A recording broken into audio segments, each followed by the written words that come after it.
আসসালামু আলাইকুম সম্মানিত ভিউয়ার্স, কিছু জরুরি কথা বলার জন্য আসছি।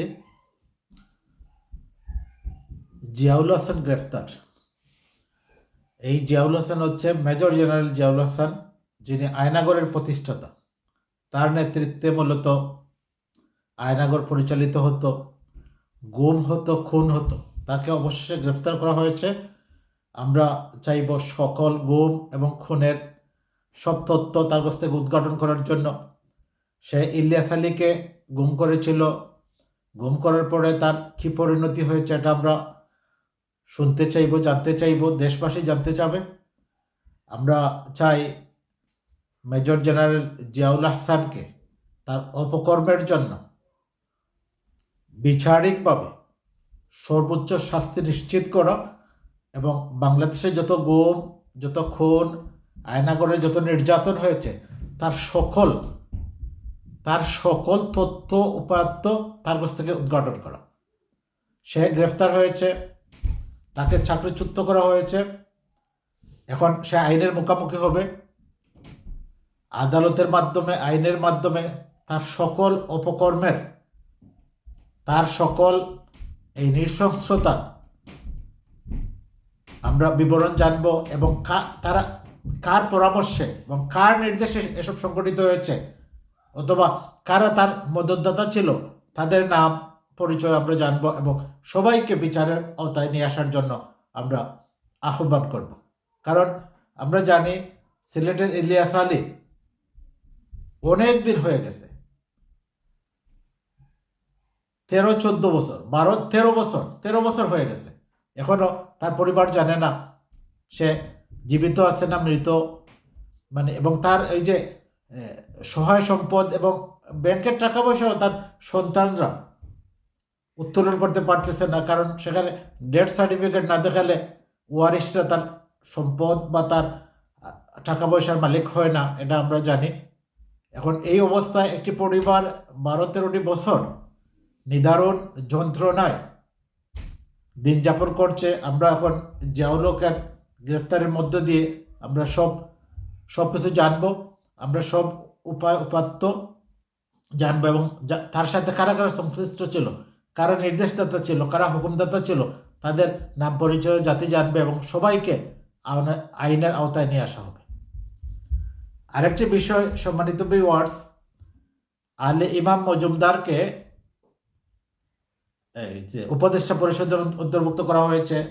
প্রথমে প্রধান উপদেষ্টার বিশেষ সহকারী হিসাবে নিয়োগ দেওয়া হয়েছিল, এখন আবার উপদেষ্টা শপথ দিয়ে তাকে উপদেষ্টা বানানো হচ্ছে। অনলাইনে অফলাইনে এই আলে ইমাম মজুমদার নিয়ে সারা দেশে তুমুল বিতর্ক চলছে, অনেকেই সমালোচনা করছেন। এ বিষয়ে কিছু কথা বলতে চাই। আমি আলে ইমাম মজুমদারকে চিনি 1997 সাল থেকে। 1997, তার মানে 28 বছর আগ থেকে আমি তাকে চিনি। সম্মানিত দর্শক, 28 বছর আগ থেকে আমি আলে ইমাম মজুমদারকে চিনি, তার খোঁজখবর রাখি। আজকে 1997 সালে উনি সিলেটের ডিসি ছিলেন। ওনার সাথে আমার একাধিকবার দেখা হয়েছে, আমি স্মারকলিপিও দিয়েছি ওনাকে। সেই থেকে আমি ওনার গতিবিধি, ওনার বিষয়টা ফলো করি, জানি। তিনি অত্যন্ত সজ্জন, দেশপ্রেমিক একজন মানুষ। আলে ইমাম মজুমদার ক্যাবিনেট সেক্রেটারি ছিলেন, আপনারা নিশ্চয়ই জানেন। উনি ট্রান্সপারেন্সি ইন্টারন্যাশনাল সেক্রেটারি জেনারেল ছিলেন দীর্ঘদিন, এবং সিটিজেন ফর গুড গভর্নেন্স, যেটাকে আমরা সুজন নামে জানি। সুজনের সম্পাদক বদিউল আলম মজুমদারকে আমরা সবাই চিনি, দেশবাসী চেনে। এই সুজনের তিনি ট্রাস্টি বোর্ডে ছিলেন, তিনি এক্সিকিউটিভ কমিটিতে ছিলেন। আমরা আশা করব সাবেক ক্যাবিনেট সচিব, সিলেটের সাবেক জেলা প্রশাসক 1997 সালের এই আলে ইমাম মজুমদারের মধ্য দিয়ে বিপ্লব উত্তর বাংলাদেশে বৈষম্য বিরোধী ছাত্র আন্দোলনের এই যে বিপ্লব, এই যে দ্বিতীয় স্বাধীনতা বলা হচ্ছে, এই স্বাধীনতা উত্তর বাংলাদেশে তার নেতৃত্বে, তার কর্মদক্ষতায় জাতি উপকৃত হবে, দেশবাসী উপকৃত হবে এবং জাতি গঠনে, দেশ গঠনে তিনি ভূমিকা পালন করবেন, এটা আমরা আশাবাদী। তাকে নিয়ে অহেতুক বিভ্রান্তিকর অপপ্রচার না চালানোর জন্য আমি অনলাইন অ্যাক্টিভিস্ট যারা আছেন, যারা ব্লগার আছেন, তাদের প্রতি অনুরোধ করব। কারণ তাকে আমি চিনি, আমি এটা বলতে পারি আলী ইমাম মজুমদার, যদিও উনি বিভিন্ন সরকারের সময় তার সরকারি জব করেছেন, তিনি সকল সময়ে সকল জায়গায় তার সততা, নিষ্ঠা এবং কর্মদক্ষতার মধ্যে দিয়ে তার দায়িত্বকে তিনি পালন করেছেন, এটা আমাদের বিশ্বাস, আমরা দেখেছি। তো আলী ইমাম মজুমদার নতুনভাবে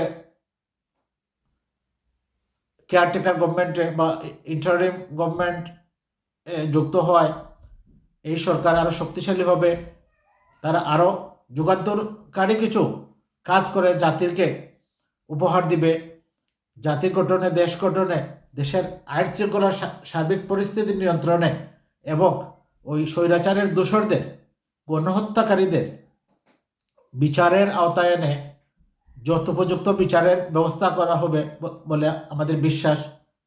সম্মানিত দর্শক, সবাই ভালো থাকবেন, সবার জন্য শুভকামনা। ইনকিলাব জিন্দাবাদ।